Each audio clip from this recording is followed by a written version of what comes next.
We interrupt your regularly scheduled programming to bring you this fall feature.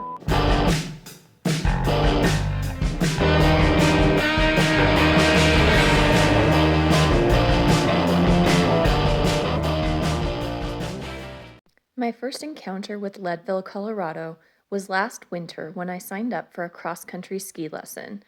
Halfway there, I got caught in a blizzard, but somehow my Honda Civic made it. My ski instructor was a really friendly guy who told me all about how wonderful Leadville is and how much he loved living there. Ever since then, I've had it on my list to go back and visit. Luckily, this time around, there was no blizzard.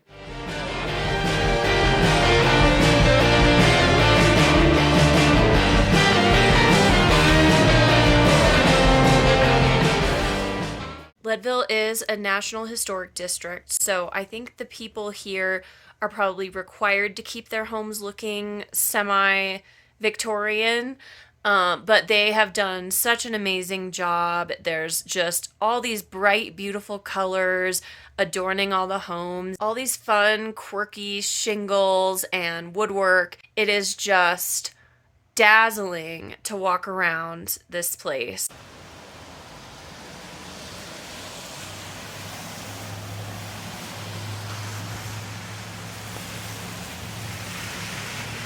The first thing anyone will tell you about Leadville is it has a rich and colorful history. In 1860, prospector Abe Lee discovered placer gold in the Arkansas River of central Colorado. By midsummer that same year, nearly 5,000 fortune seekers had flocked to the gulch to pitch tents and test their luck. During the next half-decade, more than $4 million worth of gold was discovered by Sluice and Pan, more than at any other Colorado site. 5 years later, however, the gold deposits were nearly exhausted. The town's population declined just as quickly as it had sprouted, and it became all but a ghost town. The few stragglers sifted through the black sand pits and found samples showing an unusually high content of lead and silver. The town was resurrected. After teetering on the brink of abandonment, its population once again skyrocketed thanks to the silver boom. By the 1880s, it was the second largest town in Colorado next to Denver. It was during this period that the town was officially given the name Leadville, since the citizens of the time erroneously believed lead held a more valuable future than silver. From these mining booms came great wealth, and with it, spectacular architecture. One of the most enduring and famous structures is the lavish Tabor Opera House, which has hosted performances by Oscar Wilde, Houdini, and Buffalo Bill. Back in the day, Leadville was home to a lot of really famous and wealthy people, including the unsinkable Molly Brown and Meyer Guggenheim.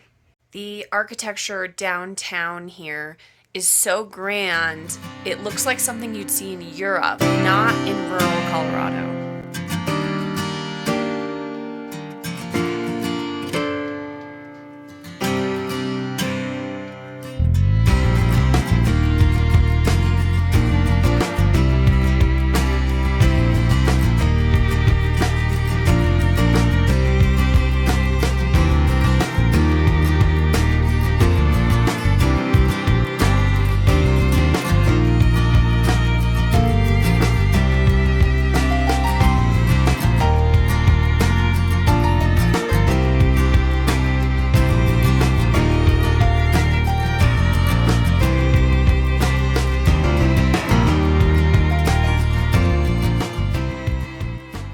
Had such an amazing time just walking around, looking at all the beautiful Victorian homes and the amazing architecture downtown. Another thing you'll hear about Leadville is that it's high. At 10,151 feet elevation, it is the highest incorporated city in the United States, and because it sits way up there in the clouds, it sometimes goes by the nickname Cloud City. So, a town of under 3,000 people, you would be lucky to have one museum, but Leadville has six museums in this little tiny town. That's pretty impressive. Visitors today can also gaze upon the ruins of the old mines, nestled among the hills and the aspen groves.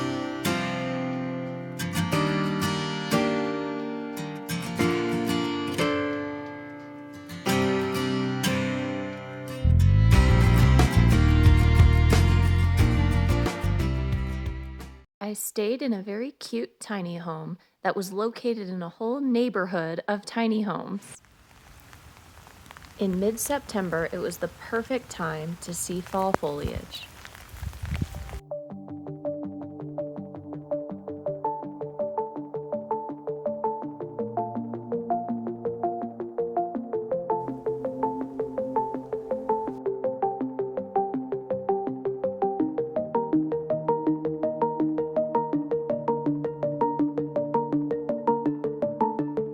Surrounded by stunning mountain vistas on all sides, you simply cannot beat the scenery in Leadville. One of the most surprisingly interesting places that I visited in town was the cemetery, with historic graves ranging from ornate sculptures to little tiny paupers' graves of the Irish miners. Here you couldn't help but feel a palpable connection to the history of the place. And plus, the aspens were beautiful.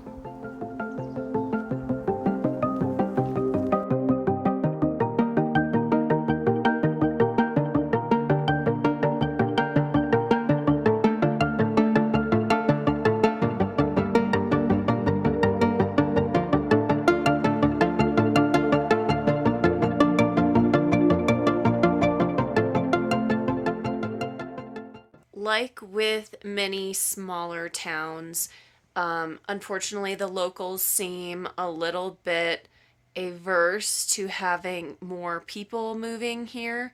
I was in a shop downtown today and I overheard a couple of locals complaining about how it used to be so peaceful here and now it isn't anymore. And it's just the unfortunate truth that population is always going to grow.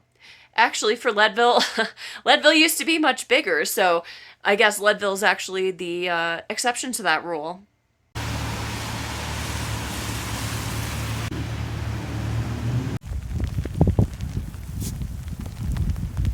There are many places to hike in the area, but I decided to make a visit to Turquoise Lake. After days of rain, just as I began my hike, the sun came out and a beautiful rainbow stretched across the sky. It couldn't have possibly been more amazing.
I was quite surprised to see a sign at the trailhead here around the Turquoise Lake area that the Forest Service actually shuts this place down in 4 days, which seems really early to me. I mean, it's a little chilly, but you've got to still have leaf viewers wanting to come out here to see the fall foliage.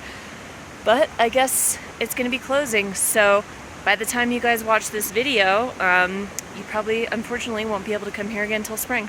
I wanted to further enjoy the fall foliage by going backpacking over the weekend. As you can imagine, there were a plethora of choices in all directions from Leadville. I ended up picking a trail that was about an hour north of town called Surprise Lake. A lot of other people must have had the same idea as me because this trail was pretty crowded. It was a pretty chilly night, getting down to 27 degrees. Unfortunately, that means we're probably approaching the end of camping season for the year. I'm certainly glad that I had the opportunity to go and enjoy the crisp fall air and lovely mountain views. As if Leadville wasn't cool enough, every spring they hold a ski joring festival, in which horseback riders pull skiers down Main Street by rope. I was interested in whether people get snowed in here in the winter very frequently. And my cousin actually spent a couple months here last winter, and she and her boyfriend, they said that they were here for many whiteout blizzards, but the road is always cleared fairly quickly because people use it to get to the ski resorts. So I guess that's a good thing. You know, if you are snowed in, it's only going to be for the duration of the blizzard, and then pretty much right after that, they're going to clear the roads for you.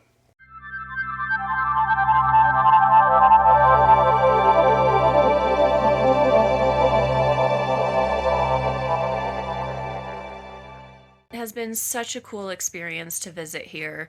I've loved the architecture. I've loved the natural surroundings and all the beauty and the absolutely stunning aspen leaves everywhere, not to mention the beautiful stars at night.